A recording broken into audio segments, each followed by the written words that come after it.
John Kuiper. I'm the president of the Thornapple Association. Co-hosting this event this evening with me is Scott Rissy, president of the Cascade Thornapple River Association.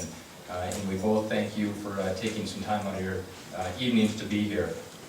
Special thanks as well to our association boards for supporting us and helping put this meeting together, as well as continuing to look after these events as they've culminated over the last few years.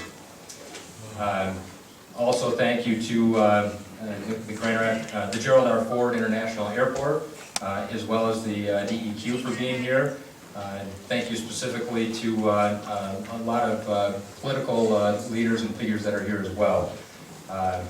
And lastly, thank you to the media that's here covering the event. But especially we're thankful for the many concerned residents that are willing to volunteer their time and energy on behalf of all the residents of Kent County to hear firsthand the presentations this evening. The agenda for the evening is as follows. I'm going to speak very briefly. Scott Rissy is going to say a few words. Then the DEQ is going to discuss the permit and their plan. The airport will follow them. Jim Dixon with Dixon Environmental will follow those two presentations. And then we'll have a period for comments and questions and answers. We've asked the presenters to keep their presentations to 10 to 15 minutes at most, and we will hold all questions until after the presenters have completed their presentations. At that time, Scott will be roaming the room with a mic, or you may make your way to the podium with a quick comment or question. If the question is directed at somebody, we'll try and have a very brief response. This is not on my little script, but if you could now silence all cell phones, that would be appreciated. Everyone does have a cell phone. If you can put it on vibrator, silence it for now, that would be very appreciated. If you must leave before we're finished, please make your way by that table and sign in. We do want to just acknowledge the people that did take the time and energy to come out this evening. I guess briefly, why are we here this evening? Collectively, we're here as stakeholders, and stakeholders in a process that our associations at this point feel that the airport and the DEQ have been working on for quite some time, primarily in private, discussing a number of different permits and whatnot. And we, as the residents and stakeholders, I guess we don't feel like we've had the opportunity to voice our concerns and let the officials and the governmental officials know what our concerns are at this point, so that we thought we would host this and give a chance for everyone to hear it firsthand, and also have those parties understand our concerns. Specifically, this is the time when the permit has been issued, and there's only a 30-day period for comments to that permit. So we are specifically in a time crunch to object to the plan. Our objection is specific to the de-icing fluid, as well as any of the solvents that those fluids might pick up along the way. They flow through most of our backyards, through the Thornapple River, right out into the Grand River, and through downtown Grand Rapids, and out into our beautiful Lake Michigan. In our opinion, we just have a fundamental issue with that. So very briefly, what do we want, and why are we gathered? As residents and stakeholders, we want the units of government that are here to protect our resources and have been given that responsibility to act upon that authority and ensure that our natural resources are kept natural and clean. We do not want any of this de-icing fluid to flow into our waterways. We're asking for a permit that has accountability built into it, along with real-time monitoring and measurable thresholds. We, collectively, as residents of West Michigan, we want to see a plan put into place, put into action that is sustainable for the long-term future, not just a plan that reroutes the latent contamination of waterways such as Trout Creek and Plaster Creek. that's a quick opening. I'm going to let Scott speak for a second or two, and if you can hold your questions and comments till the presentations are done, it would be very much appreciated. Thank you. Thanks, Frank. Good evening. I'm Scott Risty. I'm the president of the Cascade Thornapple River Association, which essentially stretches from the Cascade Dam to about 68th Street, upriver to about 68th Street in Caledonia Township. Started first hearing about this project probably around 1990, at the project, but about problems with Trout Creek in about 1998. Various residents would complain from time to time about sediment in the bayou, surges of water after heavy rains. We had complaints of thin ice in that area of the Berger Bayou. Cross-country skiers and things said that was a new development. The scent or odor of antifreeze in the water in the spring, in the month of April, would spread even downstream of the Cascade Dam. People have told me that it was quite strong underneath the bridge at Cascade Road. Those were past complaints, which at that time frame, around the year probably 2000, 2002, somewhere in that time frame, we had invited the DEQ and the Michigan Department of Transportation out for a trip on the river to look at another issue we were having with regard to the construction of M6. At that time, they noticed the bayou and some of the problems at Berger Bayou, and several members of the DEQ, as well as the Department of Transportation, hiked the creek and the stream, and reported back to us a few weeks later that there was really nothing that could be done. So the airport had just recently acquired an MPDS permit, and that they were pretty much, there was no teeth to the permit to correct the current situation. It became, shortly thereafter, it became very obvious to us that Trout Creek cannot handle the volume of stormwater that is and was being discharged into it. The creek was approximately 8 feet wide in the 80s on airport property. There used to be a little cross-country ski bridge, some of you may remember, near 36th Street. There was cross-country ski trails back there for the public. And that area is now, that channel, if you will, has eroded out to being over 30 feet wide on average. And it's 6 to 7 foot high banks on either side. In the late 90s, the bayou at the river was 6 to 8 feet deep. You could take a 20-foot boat right up to Berger Drive, and now that area has dry land with grass growing in it. So massive change from a huge amount of erosion, and not all the erosion obviously came from airport property, but I think a very large amount of it did. The current plan has had a little bit of a lack of follow-through from the Michigan Department of Environmental Quality, I think.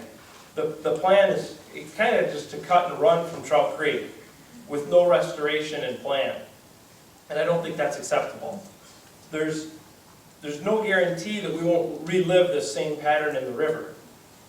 And with the slow response we've had and the lack of restoration efforts planned to Trout Creek, the general public has expressed to me and my board that they're not real excited about this plan because they feel that there's been a lack of follow-through. Late last summer, the Michigan Department of Environmental Quality Director, Dan Wyant, took some time out of his busy schedule to meet with representatives from our group. We were very pleased with that. We went to Lansing, met with him, and he told us that we would get about a 2-week period to review this permit before it went public. We'd have a chance to review it, provide input to the final draft before it was released. Again, in the first week of May, we had a stakeholder meeting at the airport. They've been hosting those, they've been inviting us. We've learned a lot from that. We had that meeting at the airport. Again, that 2-week review, if you will, of the proposed permit was briefly mentioned. The permit was released on May 29th, and we were not given that opportunity that Dan Wyant had offered us. Another spot where we felt there wasn't enough follow-through from the DEQ. The DEQ is supposed to be protecting the river. That is their goal, is to protect our environment, protect us as citizens and stakeholders of this body of water. These circumstances of the slow response and lack of follow-through create a pattern that makes the general public hesitant to accept the plan. Our only option at this point is to oppose the current plan. I don't want people to misunderstand me. I want the Gerald R. Ford Airport to be an excellent airport. I want it to grow. It's currently 82nd in the nation. I'd love to see it in the top 50. I'm from West Michigan. I've always lived here. I'll probably always live here. I want to see our area succeed. People from our area have done great things. There's a lot of talent in this area. We've got companies like Amway and Steelcase that ship great products all over the world. I'm surprised that being in a place like West Michigan, our airport is not the leader on this type of thing. I recently read that a national average for collection of propylene glycol at airport before treatment is 33%. Our airport's at 28%. 82nd in the nation, we're 5% below the national average. I would expect a West Michigan anything to meet or exceed a national average. The worst part is the current plan provides nothing for increasing that 28% number. If the ultimate goal is to discharge less effluent, we need to do a better job of collecting it in the beginning. Less de-icer just makes sense, especially if we have unanswered questions. Like, for instance, last winter we found methyl ethyl ketones in the water at the airport. There's the type 4 de-icer has a lot of corrosion inhibitors and things that are undisclosed, and they can be pretty nasty from what I'm told, but I don't know what they are, so it's hard to know. At our annual meeting in the spring, we had 100 residents show up out of about 330 homeowners. That's a big meeting for our association. If we have 100 people show up, we've got a hot topic. Obviously, from the crowd here tonight, I think I'm right. A motion from the floor was raised and passed. Everybody there was in support of the motion except for one person. And the motion basically had 5 key points, which I'll read to you.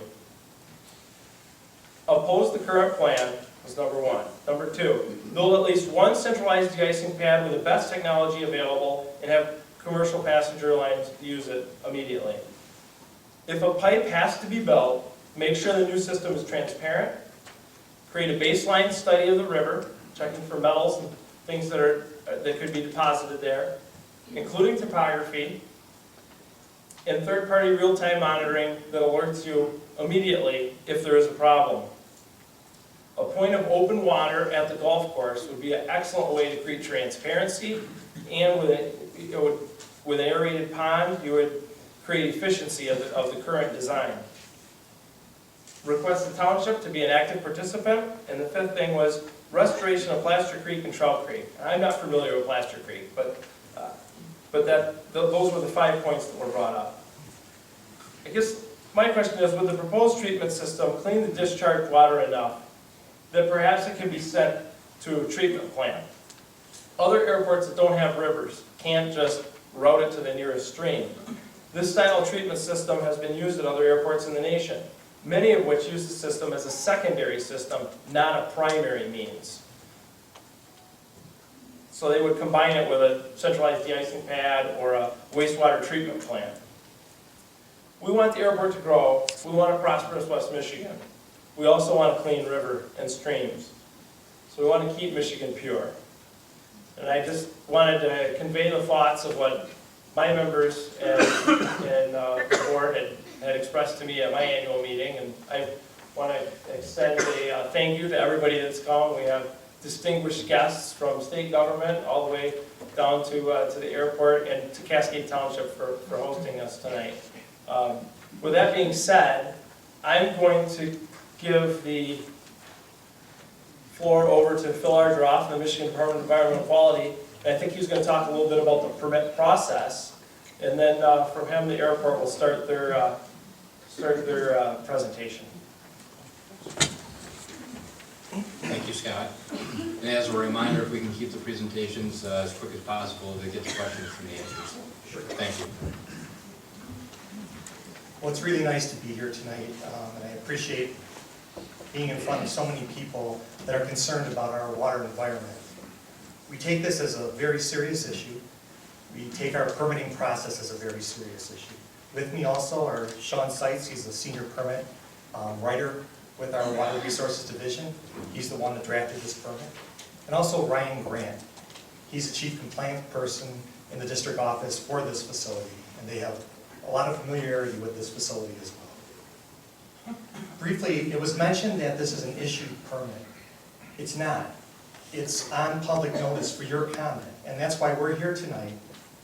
And we were at the stakeholder meeting, and we are going to be at the public meeting next week at the same location for 2 hours to get your comments, to get your concerns, to talk about it, to try to educate what's going on with the process and what our process is in meeting water quality standards, and to stress that we do care very much about what happens to the Thornapple River, to the various unnamed tribs that receive discharge from this facility.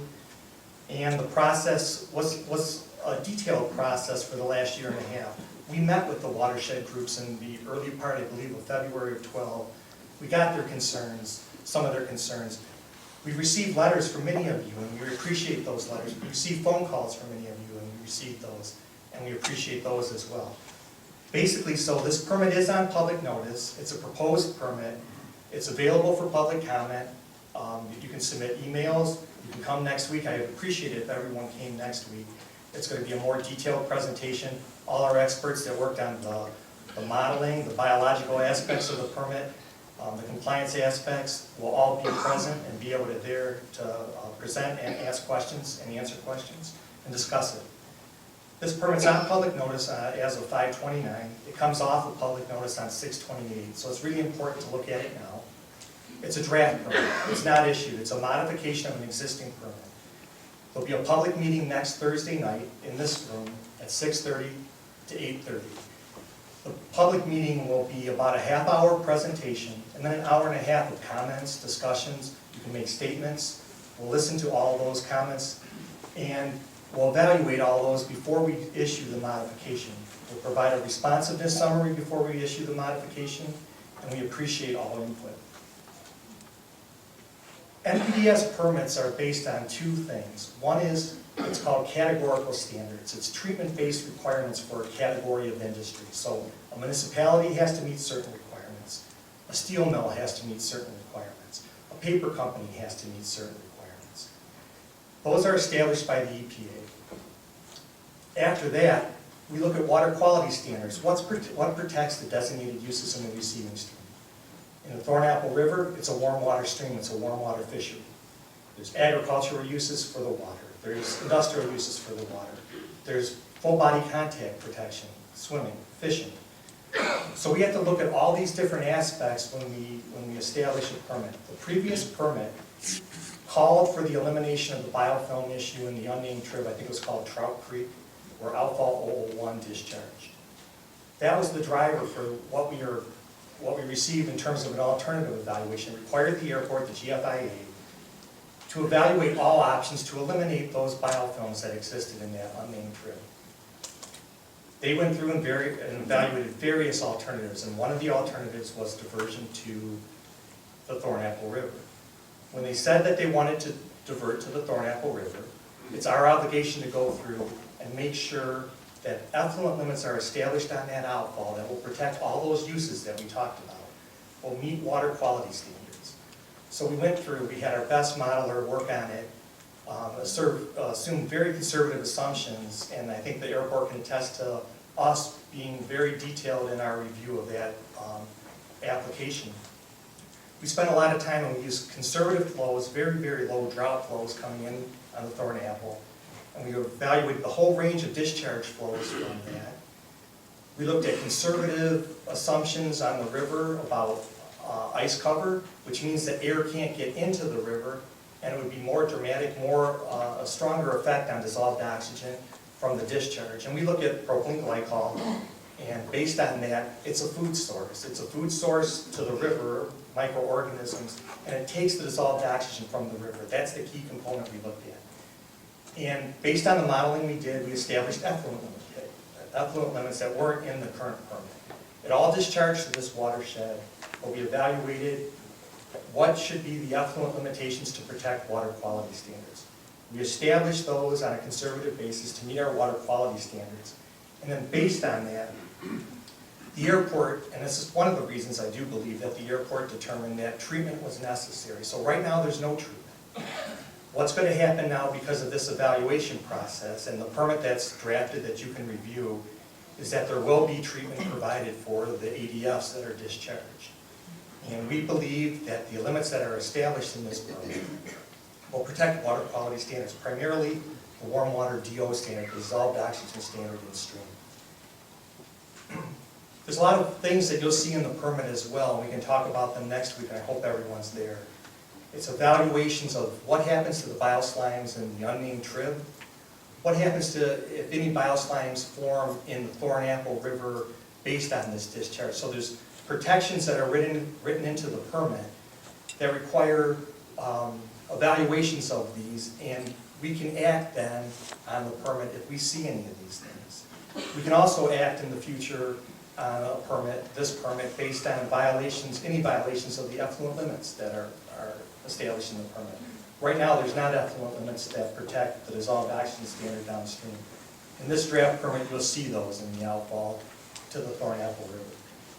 So, in closing, we have a public meeting next week. We'll go have a detailed presentation about how we establish the limitations and what the conditions are in the permit. We'll open it up and we'll appreciate the comments. We'll discuss it at a public meeting. It gives us the opportunity, instead of a public hearing, to be able to answer questions at that time. We'll have 5 or 6 DEQ staff there that are available to answer your questions. You can make statements, you can ask questions, we can discuss the issues. All that's available, the permit and the fact sheet and the alternative evaluation from the airport are all available online right now. Or you can give Sean a call and we can get this other information to you. We look forward to your comments, and we're also very interested in the fact that this may be the first airport that we actually have on-site treatment that's provided. Some of our other airports, like Metro, divert a good portion of the flow to either 2 wastewater treatment plants, Detroit plant or the downriver, Wayne County downriver plant. But in this case too, we're very excited to see the proposal and the ability to treat on-site. I think that's going to be a very interesting thing to see. So thanks for allowing us to be here tonight. We're going to be available to answer questions in the question and answer period. We also encourage everyone to come to the public meeting. Thank you. Thank you, Phil. We could have representatives from the airport. Please, while we're in between, write down your questions for the question period afterwards. If I can't see around the corner if there's a lot of people still outside. If there's a way that we can kind of squeeze in, maybe come around the corner. If somebody wants to sit up here, don't be shy. I feel kind of lonely up here, so I might as well head on up this way. But please do try and accommodate those that are outside. See if we can squeeze in and have as many people come in as possible. My name is Tom Eklund. I'm the facilities director at the airport. I do want to start out by thanking both John and Scott for the invitation and an opportunity to be here tonight. We certainly appreciate it. I also would be remiss if I didn't recognize the fact that Roger Morgan, our airport board chair, is in the audience and also is the county commissioner. What we want to do tonight is we'll make sure that we meet our 15-minute or less goal. We're going to kind of do a tag team. I'm going to get started and then turn it over to a couple of our consultants who are experts in this field and probably can provide a lot of the background and technical information that I wouldn't be able to. But as Mr. Rodgeroff from DEQ indicated, the permit that we received in January of 2011 is really the driver behind this particular project. And there were a number of environmental mandates that we were required to meet in that permit. The first one was a long-term alternative study that we were required to do to look at the various options associated with dealing with biofilm in the unnamed tributary. That was submitted in August. It had to be submitted no later than September 1st. We submitted it in August of 2011. It was approved in concept by the DEQ later that year. And the 2 key components were the elimination of our contribution to the biofilm in the unnamed tributary, And then also, whatever program we came up with to solve this issue had to be completed no later than October 1st of 2015. We've done, we think, a significant effort in public outreach. We've had numerous presentations to public bodies, whether it's the airport board or to the county commission. We've made presentations, a couple of them here to the Cascade Township Board, Ada Township Board, and also to Caledonia. We've had articles in our newsletter, in the Cascade Township newsletter. But I think more significantly is the fact that we established the Stakeholders Advisory Committee. What we felt was a good cross-section of business leaders, community leaders, obviously airlines and tenants at the airport, because anything that we would develop as part of this is certainly going to impact them. And one of the key charges of the members of this committee was to take the information at those meetings back to their constituents. So that's one of the questions we had as to why there's a lot of misunderstanding regarding this proposed project, because we thought that communication was taking place. The other thing is we have maintained on our website a link to everything that the Stakeholders Committee has been able to accomplish, from meeting minutes to the agenda to those that were in participation, and also every single presentation that we did along the way.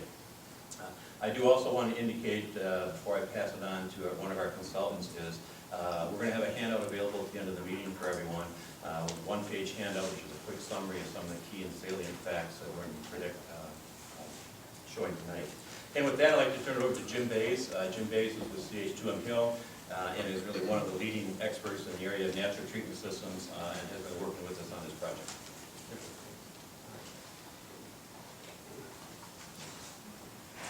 So I wanted to start off today by just illustrating the scope of the comprehensive stormwater master plan that's been developed here for the airport. The intent here is to consolidate existing stormwater flows within the airport field itself, route that through a new outfall to the river with a diffuser, and in that process of conveyance of that flow, put it through a new detention basin to replace the one that's on site, and construct a new natural treatment system to process that stormwater to clean that up. The figure here showing here shows the relationship of our project area to, on the east side of the runway, to the main airfield. But one of the features that you see here is that there is some area available on the east side that was open for application for this purpose of cleaning up the flow. So that was one of the more fortuitous aspects of the project, that there was sufficient area to work with.